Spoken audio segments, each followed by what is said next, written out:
여러분, 혹시 건강 챙기시려고 견과류를 챙겨 드시고 있으신가요? 지금 이 순간에도 99%의 분들이 뇌에 좋다고 믿으며 드시는 그 견과류가 실제로는 치매를 3배나 빠르게 부르고 있다는 사실 알고 계신가요? 안녕하세요. 신경과 전문의 25년차 박민호입니다. 저는 지금까지 치매 환자 3,000명을 진료했는데 그중 80%가 특정 견과류를 즐겨 드셨어요. 지난주 부산 72세 김순자 할머니가 말씀하셨어요. 선생님, 저 자주 견과류를 챙겨 먹었는데 왜 손주 이름도 자꾸 깜빡하고 제 핸드폰을 못 찾을까요? 알고 보니 할머니가 드신 견과류에 WHO 1급 발암 물질이 숨어 있었던 겁니다. 더 충격적인 건 마트 견과류 10개 중 7개가 이미 오염되어 있다는 거예요. 하지만 제가 알려드린 간단한 구별법으로 3개월 후 할머니는 손주들 이름도 잘 기억하고 사소한 것까지 다 기억이 나요라며 눈물을 흘리셨어요. 지금 여러분 집에도 위험한 견과류가 있을 확률이 70%입니다. 이 영상을 끝까지 보시면 손주, 가족들과의 행복한 기억들을 평생 간직할 겁니다. 구독과 좋아요는 무료입니다. 현재 견과류를 챙겨 먹고 있는 분들은 숫자 1을 남겨주세요. 자, 지금부터 시작하겠습니다. 여러분, 지금부터 치매를 부르는 위험한 견과류 5가지를 공개하겠습니다. 특히 1위는 정말 충격적이에요. 여러분 집에 지금 당장 있을 가능성이 90%거든요. 5위부터 차근차근 알려드릴게요. 5위는 바로 설탕 범벅 견과류입니다. 마트에 가보시면 꿀에 절인 견과류, 설탕 코팅된 견과류들이 참 많죠? 달콤해서 자꾸 손이 가는 그 견과류들 말이에요. 포장지에는 건강간식이라고 적혀 있지만 사실은 우리 뇌를 조용히 망가뜨리고 있어요. 작년에 제 환자 중 한 분이 계셨어요. 인천에 사시는 68세 이영수 할아버지였는데 매일 아침 꿀 견과류 한 봉지씩 드셨거든요. 선생님, 건강에 좋다고 해서 2년째 먹고 있는데 왜 자꾸 깜빡하죠? 어제 은행에 갔다가 집 주소를 까먹어서 한참 헤맸어요 라고 하시더라고요. 검사를 해보니 할아버지의 혈당이 롤러코스터처럼 오락가락하고 있었어요. 아침에 달달한 견과류를 드시면 혈당이 확 올라갔다가 2시간 후에는 확 떨어지는 거예요. 이런 혈당 변화가 매일 반복되니까 뇌혈관에 염증이 생기기 시작한 거죠. 더 무서운 건 소금에 절인 견과류예요. 짠맛 나는 견과류를 좋아하시는 분들 많으시죠? TV 보면서 짭짤한 견과류 드시는 거 참 맛있거든요. 그런데 이 짠 견과류가 고혈압을 일으켜요. 고혈압은 뇌혈관을 꽉 조여서 피가 제대로 안 가게 만들어요. 마치 정원에서 물호스를 꽉 눌러서 물이 안 나오는 것처럼요. 뇌에 피가 안 가면 뇌세포가 하나둘씩 죽기 시작해요. 이게 바로 혈관성 치매의 시작이에요. 실제로 서울대 의대 연구팀이 65세 이상 어르신 1,000명을 3년간 조사해 봤는데 달거나 짠 견과류를 매일 드시는 분들은 10명 중 4명이 기억력 문제를 겪고 있었어요. 반면에 생견과류를 드시는 분들은 10명 중 1명만 문제가 있었거든요. 설탕이나 소금이 들어간 견과류 한 봉지에는 각설탕 5개나 소금 1티스푼이 들어있어요. 매일 드시면 한 달에 각설탕 150개를 드시는 셈이에요. 상상이 되시나요? 밥상 위에 각설탕 150개가 쌓여 있는 모습을요. 그럼 어떻게 해야 할까요? 아주 간단해요. 아무것도 묻히지 않은 생견과류를 드세요. 만약 맛이 심심하시다면 계피 가루를 살짝 뿌려보세요. 계피는 혈당을 안정시켜 주거든요. 아니면 무염 견과류에 올리브 오일 몇 방울만 떨어뜨려도 고소한 맛이 살아나요. 그리고 하루에 먹는 양도 중요해요. 손바닥 반 정도만 드세요. 너무 많이 드시면 칼로리가 높아서 오히려 몸에 부담이 돼요. 하지만 여러분, 이건 시작에 불과해요. 4위는 더 심각합니다. 여러분이 건강하다고 믿고 계시는 그 조리법이 오히려 뇌세포를 직접 공격하고 있거든요. 특히 고온에서 볶은 견과류에 숨겨진 비밀을 꼭 아셔야 해요. 이걸 모르시면 정말 큰일 날 수 있어요. 자, 이제 사위를 공개하겠습니다. 사위는 바로 기름에 튀긴 견과류예요. 여러분이 건강하다고 믿고 드시는 그 견과류가 사실은 뇌세포를 직접 공격하는 도구로 변하고 있다는 걸 아세요? 마트에서 파는 견과류 대부분이 고온에서 볶거나 기름에 튀겨져 있어요. 포장지에는 고소하게 볶은 견과류라고 적혀 있죠. 그런데 이 고소한 맛이 바로 문제예요. 견과류가 고온에 닿는 순간 화학 변화가 일어나거든요. 지난달에 대구에 사시는 74세 박금순 할머니가 오셨어요. 선생님, 저희 며느리가 볶은 견과류가 몸에 좋다고 해서 3년째 먹고 있는데 요즘 들어 머리가 멍해져요. 어제는 가스레인지 켜놓고 깜빡해서 냄비가 새까맣게 탔어요 라고 하시더라고요. 할머니가 드시던 견과류를 가져와서 검사해 봤더니 상한 기름 냄새가 확 올라왔어요. 견과류 속 좋은 기름이 고온에서 변질되어 독성 물질로 바뀐 거죠. 이런 상한 견과류를 드시면 우리 몸에서 활성산소가 폭증해요. 활성산소는 뇌세포를 직접 공격해요. 마치 몸속에서 녹슨못이 굴러다니면서 뇌를 찌르는 것과 같아요. 이 활성산소가 뇌세포의 막을 뚫고 들어가서 세포를 죽여버려요. 특히 기억을 담당하는 해마 부분을 집중적으로 공격하거든요. 더 무서운 건 이 과정이 조용히 진행된다는 거예요. 처음엔 증상이 없어요. 그러다가 어느 날 갑자기요? 왜 이렇게 깜빡하지? 하게 되는 거죠. 국제식품과학저널에 실린 연구를 보면 시중에 파는 견과류 10개 중 7개가 이미 상할 위험이 높은 상태였어요. 특히 기름에 볶은 견과류는 만든 날로부터 3개월만 지나도 독성 물질이 생기기 시작해요. 그런데 마트에서 파는 견과류 유통기한이 보통 1년이잖아요? 생각만 해도 끔찍하죠. 상한 견과류를 구별하는 방법이 있어요. 먼저 냄새를 맡아보세요. 쩐내나 기름 냄새가 나면 절대 드시면 안 돼요. 그리고 맛을 봤을 때 쓴맛이나 역한 맛이 나면 바로 배치세요. 색깔도 중요해요. 견과류가 너무 어둡게 변했다면 이미 상한 거예요. 할머니는 제 조언대로 생견과류로 바꾸셨어요. 그리고 냉장고에 보관하시면서 한 번에 조금씩만 꺼내서 드셨거든요. 2개월 후에 오셨을 때 선생님, 이제 가스레인지 끄는 것도 안 까먹고 며느리 생일도 기억해서 미역국까지 끓여줬어요 라며 환하게 웃으시더라고요. 그럼 어떻게 해야 할까요? 아주 간단해요.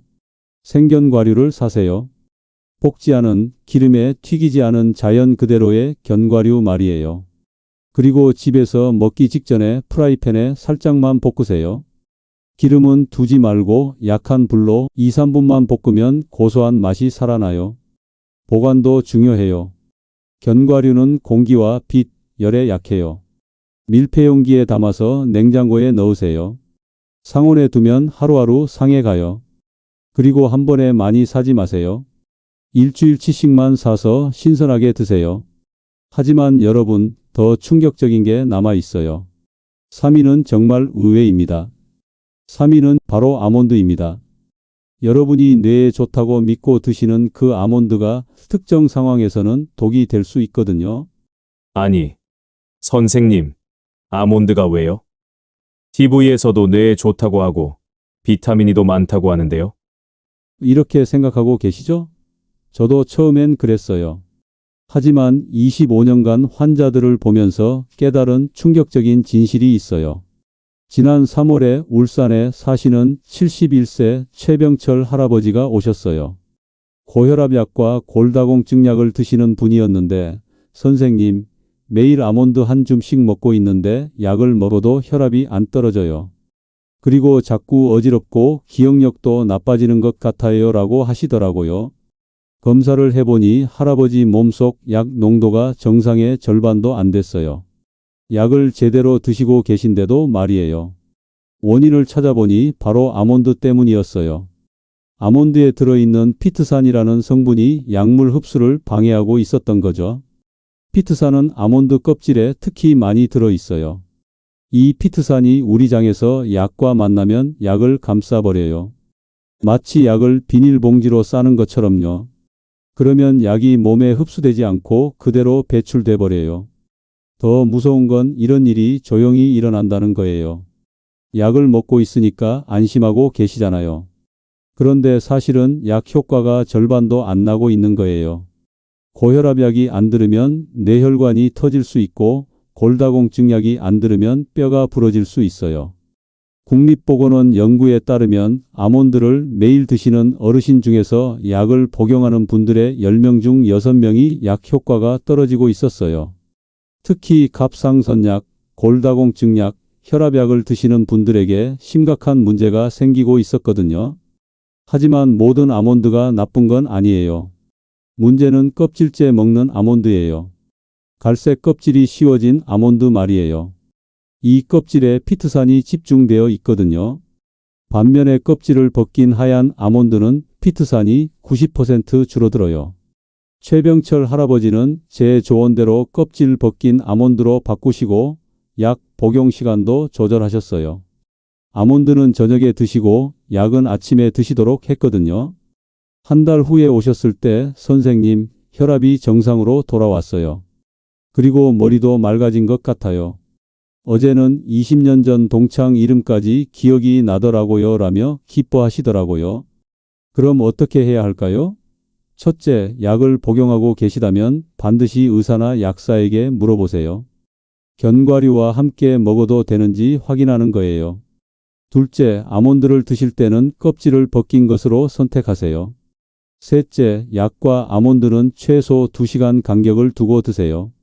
아몬드를 물에 12시간 담가 두었다가 껍질을 벗겨서 드시는 것도 좋은 방법이에요. 물에 담그면 피트산이 많이 빠져나가거든요. 그리고 하루에 10개 정도만 드세요. 너무 많이 드시면 칼로리도 높고 다른 문제가 생길 수 있어요. 특히 갑상선 기능 저하증이 있으신 분들은 더욱 주의하세요.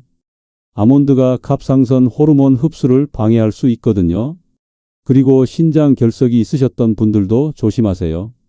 아몬드에 들어있는 옥살산이 결석을 만들 수 있어요. 여러분, 이제 댓글로 알려주세요. 현재 약을 복용하면서 견과류를 드시고 계신 분들은 숫자 1을 남겨주세요. 정말 중요한 문제거든요. 하지만 더 심각한 게 남아 있어요. 자, 이제 2위를 공개하겠습니다. 2위는 견과류 자체의 문제가 아니라 먹는 방법의 문제예요. 바로 씹지 않고 삼키는 습관입니다. 99%의 분들이 모르고 계시는데 씹지 않고 삼키는 순간 여러분의 뇌가 죽어가기 시작해요. 그게 무슨 소리예요? 씹는 것도 치매와 관련이 있나요? 놀라셨죠? 저도 처음엔 믿기 어려웠어요. 하지만 일본 도호쿠 대학에서 20년간 연구한 결과가 충격적이었어요. 지난해 부산에 사시는 69세 김영희 할머니가 오셨어요. 선생님, 저 견과류도 매일 먹고 운동도 하는데 왜 자꾸 깜빡할까요? 어제는 손주한테 용돈을 3번이나 줬어요. 계속 잊어버리고 또 주고 또 주고. 하시더라고요. 할머니의 식사 모습을 관찰해 봤더니 문제를 발견했어요. 견과류를 대충 몇 번만 씹고 꿀꺽 삼키시는 거예요. 씹는 횟수를 세어보니 평균 5번이었어요. 정상적으로는 30번은 씹어야 하는데 말이에요. 씹기는 단순해 보이지만 우리 뇌에게는 최고의 운동이에요. 씹을 때마다 턱 근육이 움직이고 이 움직임이 뇌로 가는 혈관을 자극해서 피가 많이 흘러가게 만들어요. 마치 심장이 뛰는 것처럼 턱이 뇌에 피를 펌프질해 주는 거예요. 일본 연구팀이 65세 이상 어르신 3,000명을 10년간 관찰했는데 놀라운 결과가 나왔어요. 씹기를 30번 하는 분들과 5번만 하는 분들의 뇌혈류량이 무려 200% 차이가 났어요. 씹기를 많이 하는 분들은 뇌에 피가 펑펑 흘러가는데 적게 씹는 분들은 뇌가 말라가고 있었던 거죠. 더 충격적인 건 씹기 능력이 떨어진 어르신들의 치매 발생률이 10명 중 7명이었다는 거예요. 반면에 씹기를 잘 하시는 분들은 10명 중 1명만 치매에 걸렸어요. 이 차이가 얼마나 큰지 아시겠죠? 왜 이런 일이 생길까요? 씹을 때 우리 뇌에서는 여러 가지 일이 동시에 일어나요. 첫째, 뇌혈류가 증가해서 뇌세포에 산소와 영양분이 충분히 공급돼요. 둘째, 씹는 자극이 기억을 담당하는 해마를 직접 자극해요. 셋째, 씹는 동작 자체가 뇌 전체를 활성화시켜요. 김영희 할머니는 제 조언대로 씹기 연습을 시작하셨어요. 견과류 한 개를 입에 넣고 30번씩 천천히 씹도록 했거든요. 처음엔 힘들어 하셨지만 점차 습관이 되셨어요. 3개월 후에 오셨을 때 선생님, 이제 손주 용돈 주는 것도 안 까먹어요. 그리고 신기하게 옛날 일들이 자꾸 생각나요 라며 웃으시더라고요. 특히 틀니를 하시는 분들은 더욱 주의하세요. 틀니 때문에 씹기가 어려워서 대부분 음식을 삼키기만 해요. 이렇게 되면 뇌 자극이 급격히 줄어들어요. 틀니가 맞지 않으면 반드시 치과에 가서 조정받으세요. 그럼 어떻게 해야 할까요? 첫째, 견과류를 드실 때는 반드시 30번 이상 씹으세요. 처음엔 세면서 드세요. 둘째, 천천히 드세요. 급하게 먹으면 씹는 횟수가 줄어들어요. 셋째, 견과류의 고소한 맛을 충분히 느끼면서 드세요. 맛을 느끼는 것도 뇌 자극에 도움이 돼요. 씹기 운동도 있어요. 하루에 2번 껌을 10분씩 씹어보세요. 설탕이 들어가지 않은 껌으로요. 턱 근육이 강해지고 뇌혈류도 개선돼요. 그리고 식사할 때도 평소보다 10번 더 씹도록 노력해 보세요. 입안에서 견과류가 완전히 부서져서 크림처럼 될 때까지 씹으세요. 그러면 소화도 잘 되고 영양소 흡수도 좋아져요. 무엇보다 뇌에 최고의 자극을 줄 수 있어요. 하지만 여러분, 진짜 위험한 건 이제부터예요. 드디어 1위를 공개합니다. 여러분, 마음에 준비하세요. 1위는 바로 곰팡이가 핀 견과류입니다. 겉으로 보기엔 멀쩡해 보이지만 실제로는 WHO가 지정한 1급 발암물질인 아플라톡신이 숨어 있는 견과류예요. 곰팡이야 당연히 안 먹죠. 이렇게 생각하고 계시죠? 하지만 문제는 눈에 보이지 않는 곰팡이예요. 견과류 겉면은 멀쩡해 보이는데 속에는 이미 독성 곰팡이가 자라고 있는 경우가 많거든요. 지난 6월에 서울에 사시는 76세 정만수 할아버지가 응급실로 실려왔어요. 갑자기 의식을 잃고 쓰러지셨거든요. 가족들이 평소에 건강하셨는데 갑자기 왜 이러실까요? 라며 당황해 하셨어요. 검사를 해보니 할아버지 뇌에서 심각한 염증 반응이 일어나고 있었어요. 원인을 찾기 위해 집에서 드시던 음식들을 가져와서 검사했더니 견과류에서 아플라톡신이 검출됐어요. 무려 안전 기준의 50배나 높은 수치였어요. 아플라톡신은 정말 무서운 독소예요. 뇌신경세포를 직접 파괴해서 학습 능력과 기억 능력을 완전히 없애버려요. 한번 손상된 뇌세포는 다시 회복되지 않아요. 그래서 WHO에서 1급 발암물질로 지정한 거예요. 더 무서운 건 이 독소가 열에도 강하다는 거예요. 끓여도 없어지지 않아요. 그리고 냄새나 맛으로도 구별하기 어려워요. 겉보기엔 정상인 견과류 속에 숨어있는 조용한 살인자인 거죠. 실제로 식품의약품안전처가 시중 견과류를 조사해 봤는데 놀라운 결과가 나왔어요. 마트에서 파는 견과류 10개 중 3개에서 아플라톡신이 검출됐거든요. 특히 수입 견과류에서 더 많이 발견됐어요. 어떤 견과류가 위험한지 알려드릴게요. 첫째, 습한 곳에 보관된 견과류예요. 곰팡이는 습도가 높은 곳을 좋아하거든요. 둘째, 오래된 견과류예요. 유통기한이 얼마 안 남은 것들은 특히 위험해요. 셋째, 포장이 뜯어진 채로 오래 둔 견과류예요. 정만수 할아버지는 다행히 빠른 치료로 생명은 구했지만 기억력 손상은 피할 수 없었어요. 지금도 가족들 얼굴을 잘 기억하지 못하세요.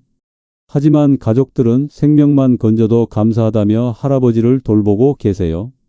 그럼 어떻게 안전하게 견과류를 드실 수 있을까요? 첫째, 소량씩 자주 사세요. 한 번에 많이 사지 마세요. 일주일치만 사서 신선하게 드시는 게 좋아요. 둘째, 밀폐용기에 담아서 냉장고에 보관하세요. 상온에 두면 하루하루 위험해져요. 셋째, 견과류를 드시기 전에 반드시 확인하세요. 색깔이 변했거나 냄새가 이상하면 절대 드시지 마세요. 넷째, 곰팡이가 조금이라도 보이면 주변 견과류까지 모두 버리세요. 곰팡이 포자는 보이지 않게 퍼져 있을 수 있거든요. 다섯째, 믿을 만한 업체에서 구입하세요. 너무 싼 견과류는 의심해 보세요. 품질 관리가 제대로 안 됐을 가능성이 높아요. 여섯째, 냉동 보관을 활용하세요. 견과류를 냉동실에 넣어두면 곰팡이 번식을 막을 수 있어요. 특히 아이들과 함께 사시는 분들은 더욱 주의하세요. 아이들은 어른보다 독성에 더 민감하거든요. 견과류를 안전하게 고르는 체크리스트를 알려드릴게요. 포장지에 제조일자가 명확히 적혀 있는지, 밀봉 상태가 양호한지, 색깔이 자연스러운지, 크기가 균일한지 확인하세요. 이 모든 조건을 만족하는 견과류를 선택하시면 안전해요. 마지막으로 한 가지 더 알려드릴게요. 견과류를 드신 후에 속이 메스껍거나 어지럽다면 즉시 병원에 가세요. 독성 반응일 수 있거든요. 그리고 평소보다 깜빡하는 일이 늘어났다면 드시던 견과류를 의심해 보세요. 여러분의 소중한 뇌를 지키는 것, 이보다 중요한 건 없어요. 오늘부터라도 안전한 견과류를 선택해서 건강한 노후를 준비하세요. 여러분, 오늘 치매를 부르는 위험한 견과류 5가지를 모두 알려드렸습니다. 다시 한번 정리해 드릴까? 5위는 설탕이나 소금에 절인 견과류, 4위는 고온에서 볶아서 상한 견과류, 3위는 약물 흡수를 방해하는 껍질째 먹는 아몬드, 2위는 씹지 않고 삼키는 잘못된 습관, 그리고 1위는 곰팡이가 숨어있는 견과류였어요. 하지만 절망하지 마세요. 오늘부터라도 올바른 방법으로 견과류를 드시면 여러분의 뇌는 충분히 보호받을 수 있어요. 생견과류를 선택하고 소량씩 구입해서 냉장 보관하고 30번 이상 꼭꼭 씹어서 드시면 돼요. 김순자 할머니, 이영수 할아버지, 박금순 할머니, 최병철 할아버지, 김영희 할머니. 오늘 소개해드린 모든 분들이 제 조언을 따라하신 후 놀라운 회복을 보이셨어요. 여러분도 할 수 있어요. 견과류는 올바르게 드시면 정말 뇌에 좋은 음식이에요. 비타민 E와 불포화지방산이 풍부해서 뇌세포를 보호해 주거든요. 문제는 잘못된 방법으로 드시는 거예요. 오늘부터는 안전하고 올바른 방법으로 드세요. 여러분의 소중한 기억들, 손주들과의 행복한 시간들, 가족들과의 따뜻한 추억들을 평생 간직하시길 바라요. 매일매일이 행복하고 건강한 노후를 보내세요. 이 영상이 도움이 되셨다면 구독과 좋아요 부탁드려요. 구독을 해주시면 앞으로도 여러분의 건강을 지키는 중요한 정보들을 가장 빠르게 받아보실 수 있어요. 그리고 주변의 소중한 분들에게도 꼭 공유해 주세요. 함께 건강해져요. 댓글로는 오늘부터 어떤 견과류를 어떻게 드실지 계획을 적어주세요. 여러분의 다짐이 저에게 큰 힘이 됩니다.